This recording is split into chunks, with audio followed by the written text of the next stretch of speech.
I grew up in the middle of nowhere, outside of Tunis in northern Ontario, in a little tiny shack with no water, no electricity. When I was 3 to 15, I was sold in the sex trade. I go to prison, and the first thing I said is, I would like some mental health support. And they said, you don't have mental health needs, we won't give you any. And I said, well, I beg to differ. And the guard that was sexually assaulting women for years and years and years in the prison, then it happened to me. He took a plea deal for 3 years instead. So then when I went, I wrote a victim impact statement. I said, now my heart hurts for you because I know you're going into a system where you will not get the help that you need to be better you. And I want you to know that I support you and I forgive you, and I hope you can learn to forgive yourself so you can start the healing journey and you can become a better you and stop harming others.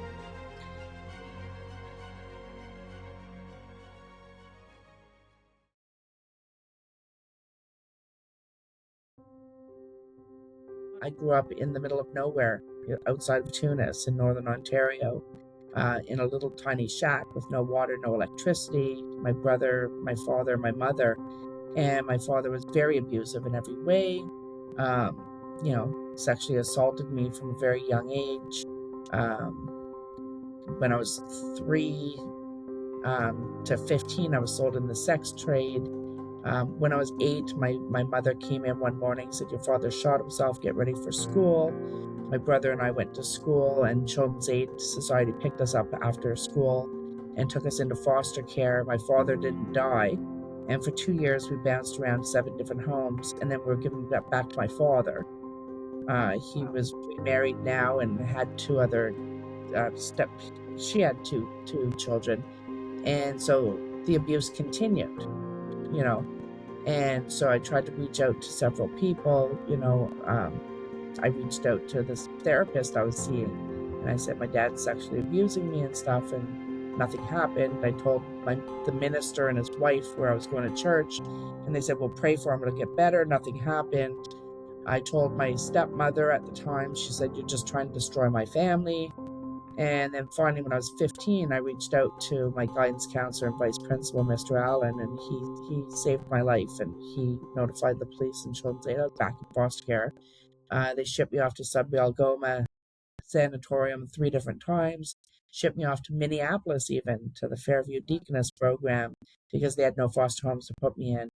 I was always running away from the foster home when I would get one, to go from Iroquois Falls to Timmins so I can see my brother, who lived with my mother at that time. And my mother would just call the police and have them pick me up, and I'd be back. So I had all these abandonment issues. I had all these maladaptive behaviors. I didn't trust anybody. I couldn't trust anyone. And because so many people have hurt me, my survival mode was, I will hurt you before you hurt me. I was very volatile. I was very impulsive. I had no emotional regulation. I'd go 0 to 100.3. Anything would set me off. Like, these are all behaviors that stem from that unresolved childhood trauma. I learned at a very young age, bouncing around from different schools and from different foster homes, that if I act out and I was the class clown and people laugh, they must like me, which led to my whole incarceration in the first place, trying to upstage people and be cool and have people look up to me. Obviously I would hang out with younger people that were more impressionable and I could be cooler around them, things like that. I go to prison, and the first thing I said is, I would like some mental health support. And they said, you don't have mental health needs, we won't give you any. And I said, well, I beg to differ. And they wouldn't offer me any mental health support. So I remember, I was still very volatile. I still had the same maladaptive behaviors I always did. And it's not like my whole life was like that. I would go to school, I would get educated, I'd travel around the world, I'd hold down really good, viable jobs. But I had this cycle, it was about a 5-year cycle. And, I'd do really well. But I would never feel like I fit in, never feel like I belonged, like I deserved anything like that. I would subconsciously self-sabotage and ruin things in my life so I can say, aha, see, I am worthless, I am stupid, I am a failure. I am nothing. All those things that were instilled in me growing up that I believed about myself. So, I'm in prison now. I'm like volatile. I'm beating up people. Someone called me pathetic. I beat the crap out of her. And then I went down to staff and I said, hey, I just beat the crap out of this girl, like, help me. And so all they did was throw me in segregation and punish me. And so then I heard about dialectical behavior therapy being offered in the structured living environment, and you had to apply through nationals. So I talked to my parole officer inside and I said, can I take this, get out of segregation, take this? And they said, yes. So I go in there and I do the first 3 modules: mindfulness, distress tolerance, emotional regulation. I get to interpersonal effectiveness and they kicked me out of the program. I said, why am I getting kicked out of the program? Well, we don't want to teach you new ways to manipulate people, because they thought because I was articulate and everything, I must be manipulating the system. When really I was just trying to change. I was just trying to get help. I couldn't understand. I had a lot of insight as to what I was doing. I just didn't know how to change it. So I needed to learn this. But I was very fortunate because the behavioral counselor I had, her name was Jane. She passed away now. But she got this index card box with color-coded index cards. And what I did was I wrote down each and every skill from every module on each card. And on the flip side, I would write the date that I used the skill and whether I found it effective for me, how it worked or didn't work for me, so that I could focus on the ones that I could actually use and practice that worked for me. I still have it at home. And, so I just really did it on my own, and I really practiced these skills day in and day out and tried really hard to do it. It was a long, long journey to try and change those behaviors when you have behaviors for 40 years of your life. It doesn't just happen overnight. But I did it. And, I met some great people inside. The only great thing about it is the people that would come in from the community. So Senator Kim Pate would come in. And so I started working with her on different things. Elizabeth Fry Society would come in, 7 Step Society would come in. I started going to every single thing I could. I would sign up for everything. I always joke saying, we sign up for the cookies and then you just stay. But, I did that, and I really took an interest in what everyone was doing. And so then I was trained by the Canadian Association of Elizabeth Fry Societies to be the peer legal advocate inside. So that's what I did. And so now it's helping people file a habeas corpus, or helping them with their paperwork, or understanding their correctional plan, or helping them with release planning, things like that. And then one day, Emma Halpern, who runs the Elizabeth Fry Society of Mainland Nova Scotia, she's a lawyer and was the regional advocate, and she came in and she said, Sarah, you can get a law degree with a criminal record, and I said, really? I said, I want to do that then. So she brought in some books, and I started studying for my LSAT. I had an 8-year sentence. I was eligible for parole around 3 years, and they kept me in for just over 5 because my sentence was long. They didn't want me out for a long period of time on supervision, blah, blah, blah. It was just all the same excuses just to keep you there for no reason. There was, really no reason to keep me longer than I was eligible. And they have no right to deny you applying for parole with or without support. But they make you think that you can't apply for parole without support. And they tell you that they won't submit it. It was released January 9th, 2020. And immediately started working with EFRI and Coverdale Justice Society in the community. Did a lot of, and Wellness Within. I started doing a lot of panel discussions at the university, wrote my LSAT, I got a 174, was going to go to Dalhousie Law School, and I was working the front lines, but of course, when I was released, it was just in time for the pandemic. So within 2 months, now we're on lockdown and everything. So I was working with a JEC project that was formed. So it was John Howard, Elizabeth Fry, and Coverdale. And it was the largest mass decarceration in Nova Scotia history to get people out during the pandemic. We had 2 pop-up shelters and local hotels, and we brought people out who were homeless and on remand, not even sentenced, and provide them 24-hour wraparound services, mental health, addictions, housing, employment, anything they needed. And it was highly successful. There's an article that Ashley Avery and I wrote that's on my LinkedIn page regarding the successes and how that went. And after 3 months, the Department of Justice decided they wanted to put the money into electronic monitoring instead. So, of course, the jails filled back up because you can't monitor someone without an address.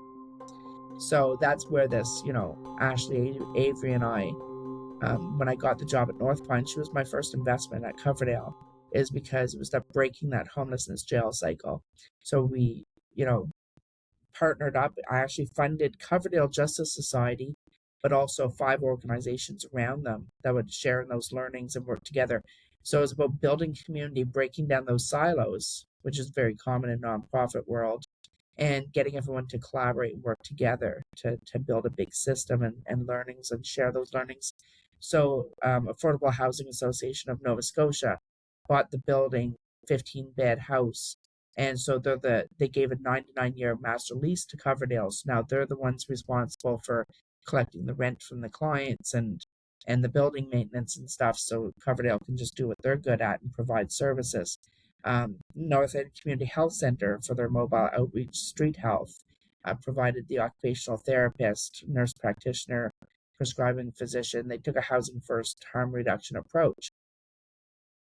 And then Shelter Nova Scotia, a one-place hub for people still living precariously. They can go in, get a shower, get a bed, get a meal, get clothes, legal advice, haircut, whatever they need.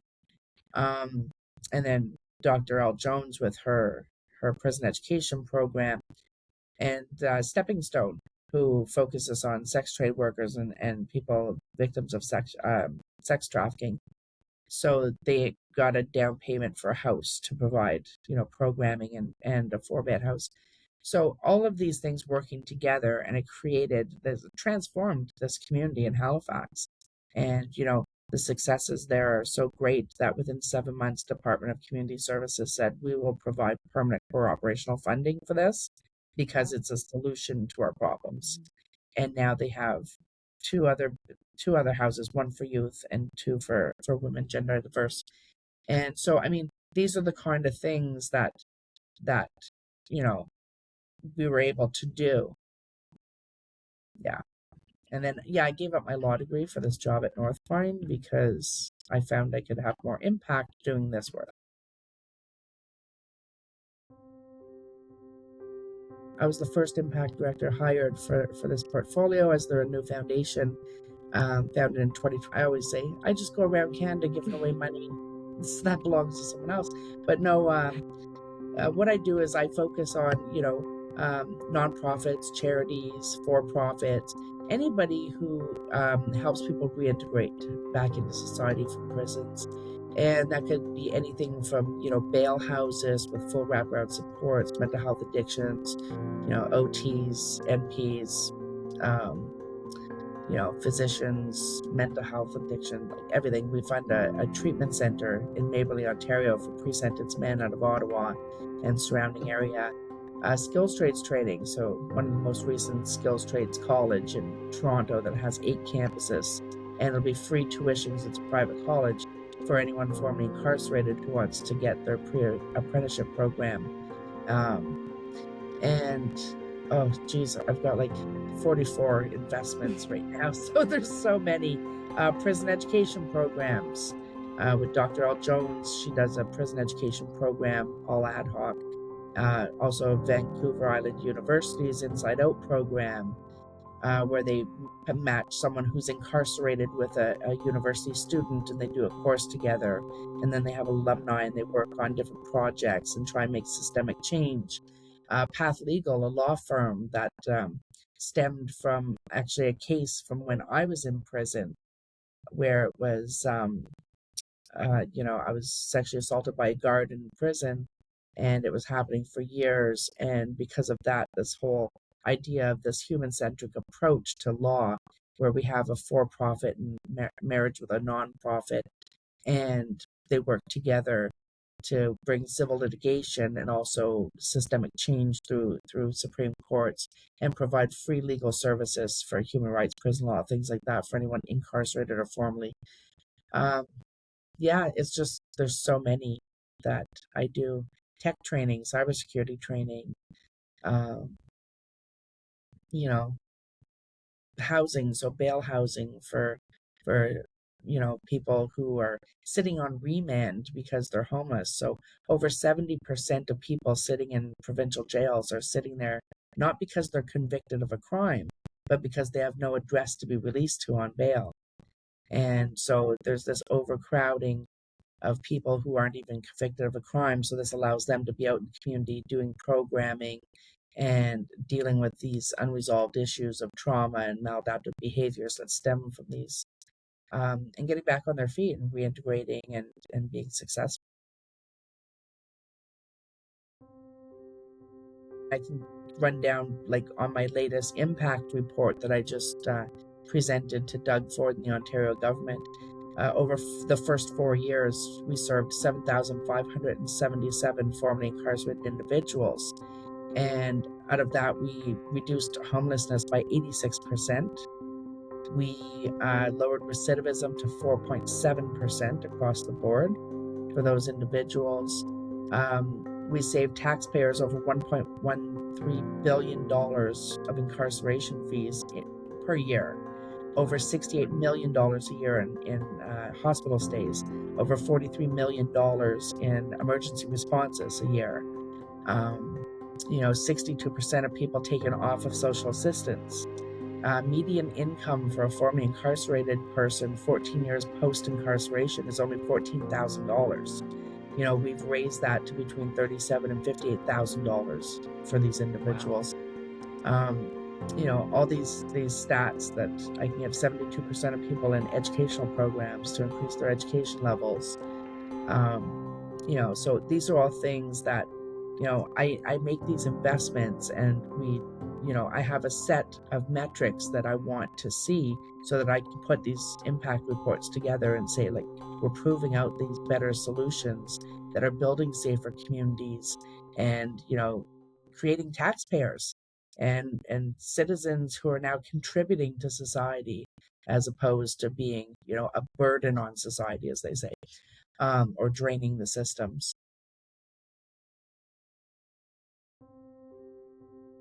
Defunding all these community resources like mental health, addictions, healthcare, all these things. This what we're seeing now with what's going on in Canada is a trickle down effect of over 30 years of defunding, and that's just simplifying it.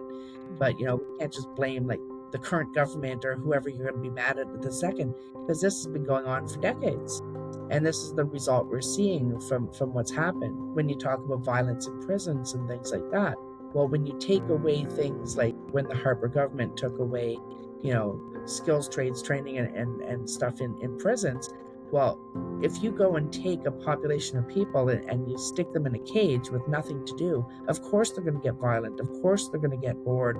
Of course they're going to be, acting out. You give them something to do, something productive that they can contribute later on, and that's going to lower those security risks. And so when you have, directors of corrections saying, oh, well, we need to focus on security, not programming, and take away all these programs, you're creating a more hostile environment and escalating these security levels. It's not just the Harper government, but he's been a main one. I mean, bringing in mandatory minimum sentences. Like from my situation, I was sitting there with these two guys that were much younger than me, and they talked about this armed robbery that they pulled off and got away with it. And I said, I can plan in 1 to 10 minutes and get away with it. And they said, yeah. And I said, watch me. So I did. And I did it because I had all these maladaptive behaviors that I developed over time from my childhood and all these different things. And acting out was a way to get people to like me, things like that. And so, I did it to be cool. And of course, because I was older than them, it's just, oh, this criminal mastermind taking these younger people and turning them into criminals. They were doing this stuff before I met them, and I just wanted to upstage them. So anyways, my mandatory minimum sentence was 8 years, And I was sitting in there, and there was a woman and her daughter. And I say this because this is the one that really stood out to me. They beat the uncle to death with a hammer, drug his body in the basement, lit the house on fire to hide the crime, and they only got 6.5 years. And mandatory minimum sentences don't make sense, and they don't make communities safer. All they do is they take away the discretion from the judges to actually make their own decisions about what that sentence should be, and taking into consideration any other factors that may be present. So these reports are done, pre-sentence reports for Indigenous population, and it's to demonstrate, histories of family violence, of family substance abuse, of the residential schools and the effects it's had on the generations, intergenerational trauma and things like that. So they do these big reports called Gladue reports, where they're supposed to demonstrate, the high needs and the reasons behind the overrepresentation of the Indigenous population in the incarceral system. But really what's happening is these untrained judges and stuff are looking at these and saying, oh, a history of violence, family violence, a history of family substance abuse. These are horrible people. Let's lock them away longer. There's static factors and dynamic factors when it comes to security ratings, for example. So what happens is, with those static factors, the intergenerational trauma from residential schools, family violence, substance, things like that, those are all things in the past you can't change. They're static. And then you have your dynamic factors, so the behaviors and things that you can change over time. But because of those higher incidents of trauma and things like that, those static factors that are so common with the Indigenous population due to the colonization and all those horrible things that have happened, what happens is they get higher security ratings. So not only are they overrepresented, but they're over security classified. Now we're seeing, the Indigenous population be in maximum security more often than other individuals. Now I always say, like, when you look at the Canadian criminal justice system, it was designed initially to oppress and control the Indigenous population, and part of the whole colonization of Canada. And what you're seeing then is a system that's rooted in discrimination and racism and colonization. And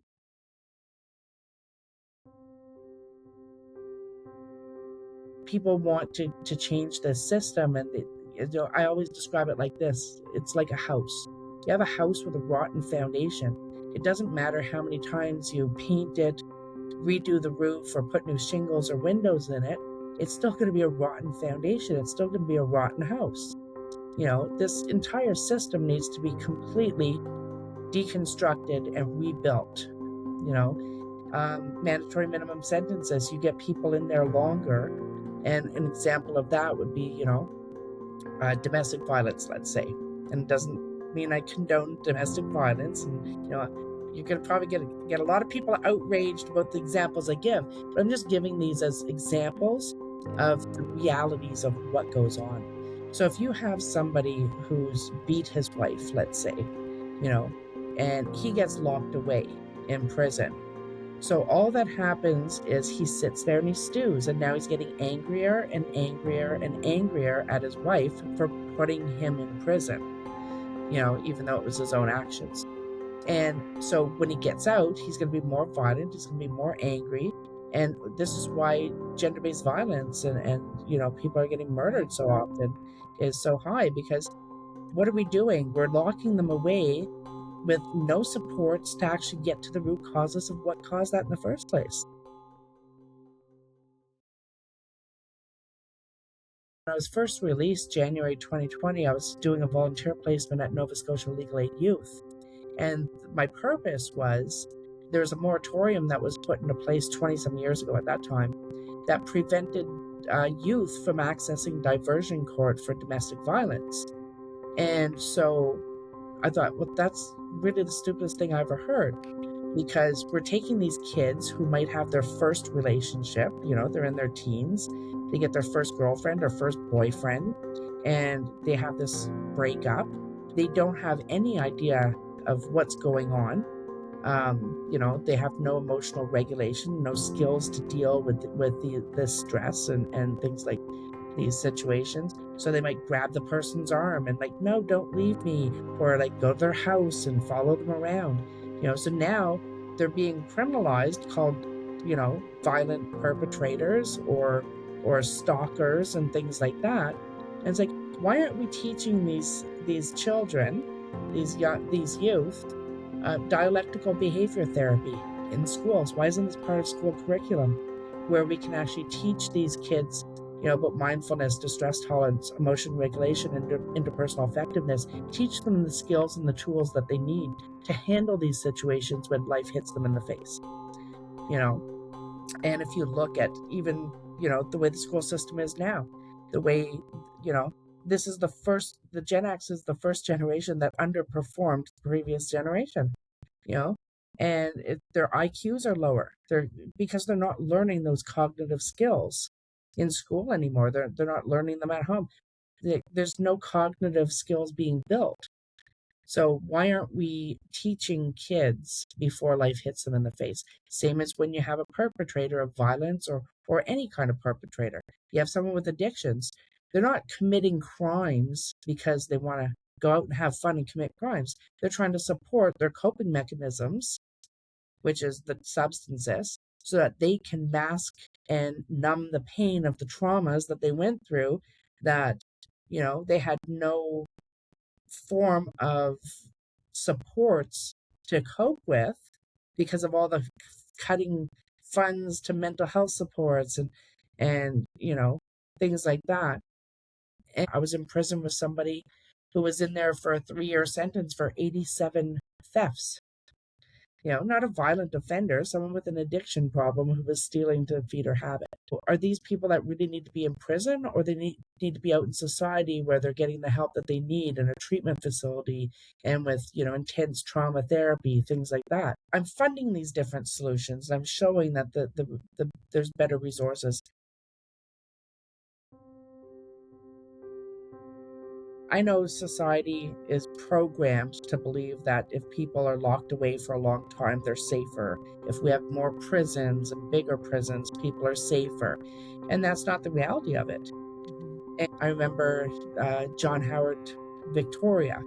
I funded a new build there, partially funded a new build there, 28-bed transitional house, single living unit, 6 accessible, full floor program, social enterprise to learn skills, all the admin. And we did a press release, and one of the media said, well, what are you going to say to communities when they ask, why you're bringing all these criminals to their community? And the reality is, and my answer was, whether you like it or not, the majority of people are going to be released from prison. So the question you should be asking yourself is, do you want them released into your community with no supports to do better and thrive? Or do you want them to be released with nothing, so they're forced into this cycle of survival and they have to continue to commit crimes just to survive? A healthy community isn't one that's free of addiction, free of mental illness, free of crime. A healthy community is one who recognizes when their most vulnerable need support, and they wrap around and support them. That's a healthy community, and that's what we're trying to build. I'm going to tell you what needs to change first, and that's definitely society's perception and society's attitude. And it's really, really aligned with whatever political side they want to lean on. And the problem with that is that they're so being duped, because political parties really don't care about what the people want. They're using that as their platform to get what they want, So, of course, you're going to have one side saying, we need more prisons, you're not safe, we need tougher bail, tougher this. But they're using numbers that aren't even real to try and showcase that. Like right now, they say, people are in an uproar because, oh my God, crime is up, crime is everywhere, crime is bad. Look at Stats Canada's page. Nonviolent crime and violent crime across the board is lower than it was. So one side is telling you crime's higher because it's in your face, the other, and their own resources is telling you it's not. It's actually lower than its peak in 98. And but what the issue is, we have this housing crisis. So all these things that were happening behind closed doors is now in your face. So it gives you this, you know, this perception that crime is higher, that violence is higher, and things like that. Addiction's a big problem now. Addiction was always a problem. Just people were doing it behind closed doors. Now there's no space for them to do that because they're forced out on the streets. So society is what really needs to change, first and foremost, and stop allowing these political entities to sway your perceptions and actually focus on what the reality of it is.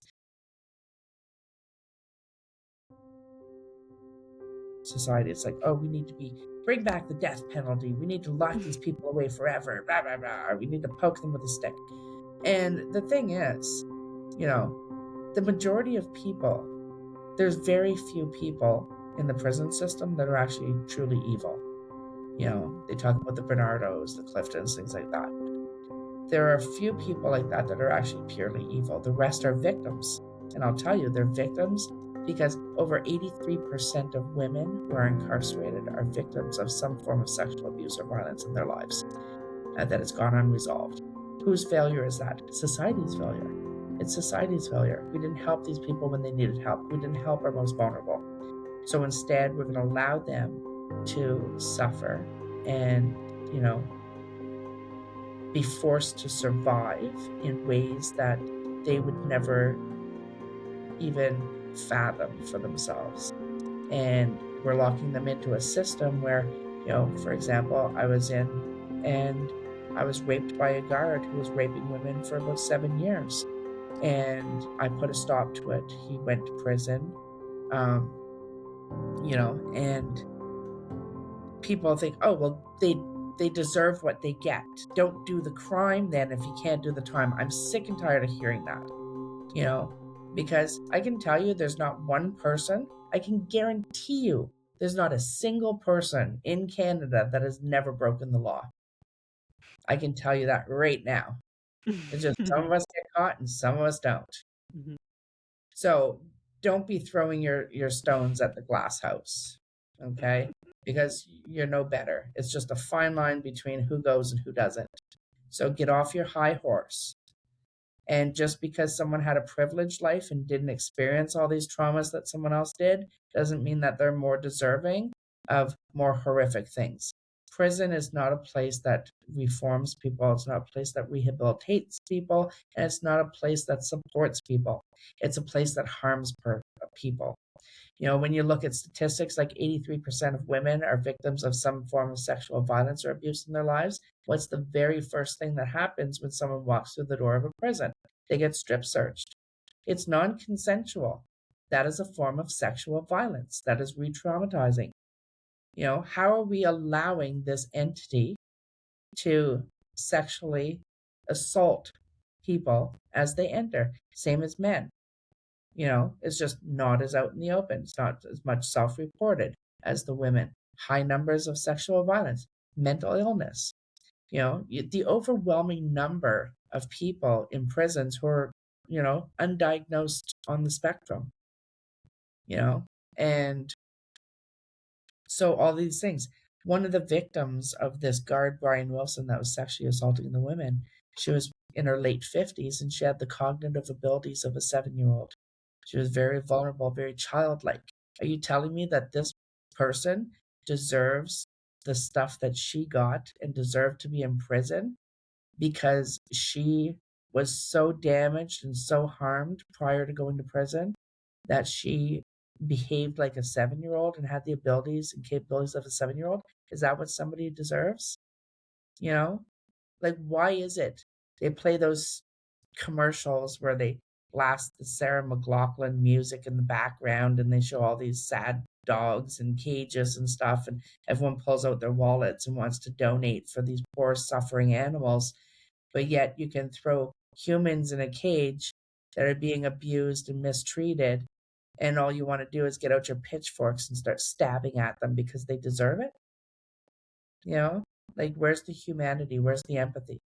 Society is failing because there's no empathy and humanity, you know?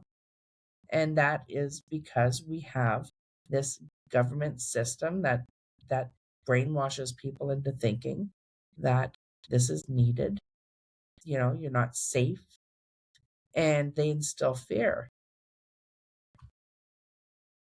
I work very closely with government. Against government, I'm not anti-government.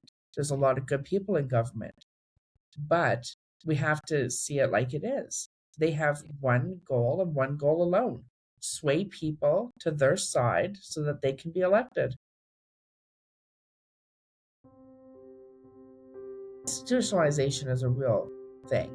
When you're sitting inside, that becomes your world. The outside world no longer exists, and you get desensitized to the outside world, and you become accustomed to just being in this little bubble. I remember when I was first released, Emma came and picked me up from the prison, and just going into a corner store was so overwhelming, you know.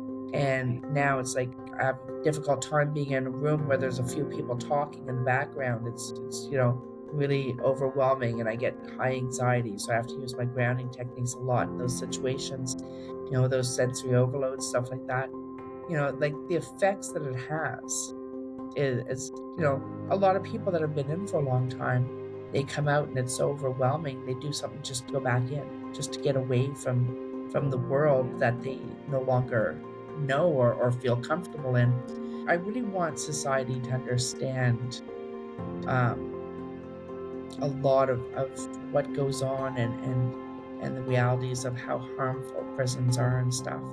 Back in the day, had the resources been there in community for me to get the proper support. Like, why did I reach out to so many people that turned their back on me when I was, going through what I did as a child? Had those resources been in place for me to get the help I needed, I probably wouldn't have went to prison. And that's why it's so important for me to fund the things I do to prove that, you know, if you look at the stuff I do in community, outside of prison, in community, with the same people that everyone says should be locked away forever, recidivism rate's 4.7%. Now, the national average, depending on, who you want to talk to or get it from, could be anywhere from like 50 to 68%. Why is it so much less with the things that I fund through Northpine? Because we're actually funding things that work. We're helping people get from ones to fours and fives. And a prime example, like when I came out, you know, you have to realize also, like, how can you support someone to do better? Like everyone says, oh, once a criminal, always a criminal. Well, yeah, because you're making it that way. Mm-hmm. Mm-hmm. You know, if I had an 8-year sentence, but guess what? Because of the way Harper changed things, I'm not eligible for pardon ever.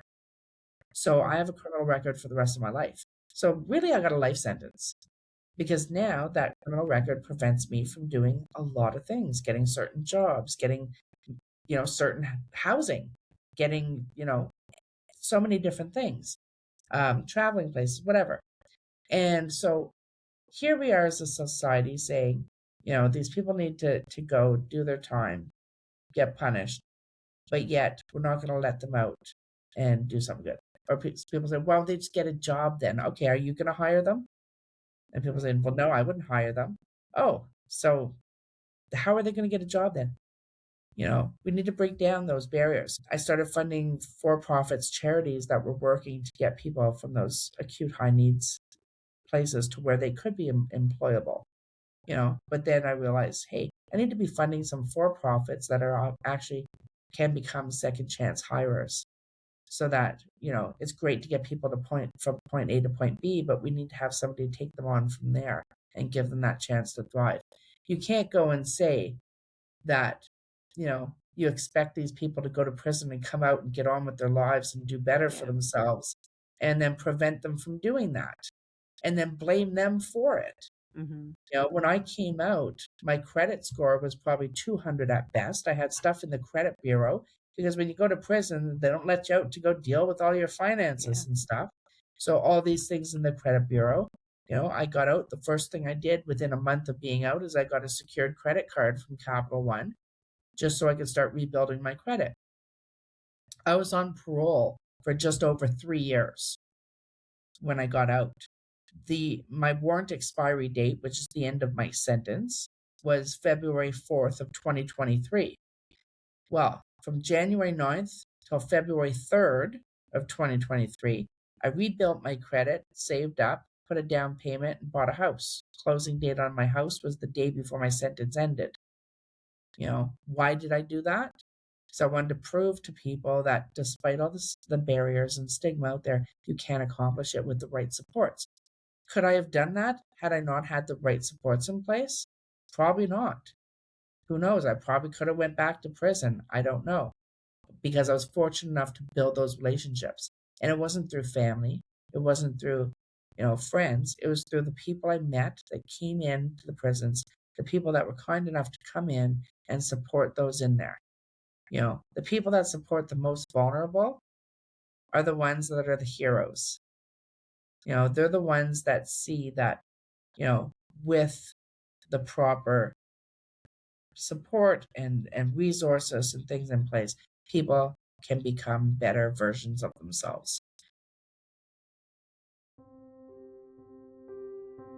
The one thing, and I'll tell you this because it's so vitally important to understand where I get my values from and why I get this.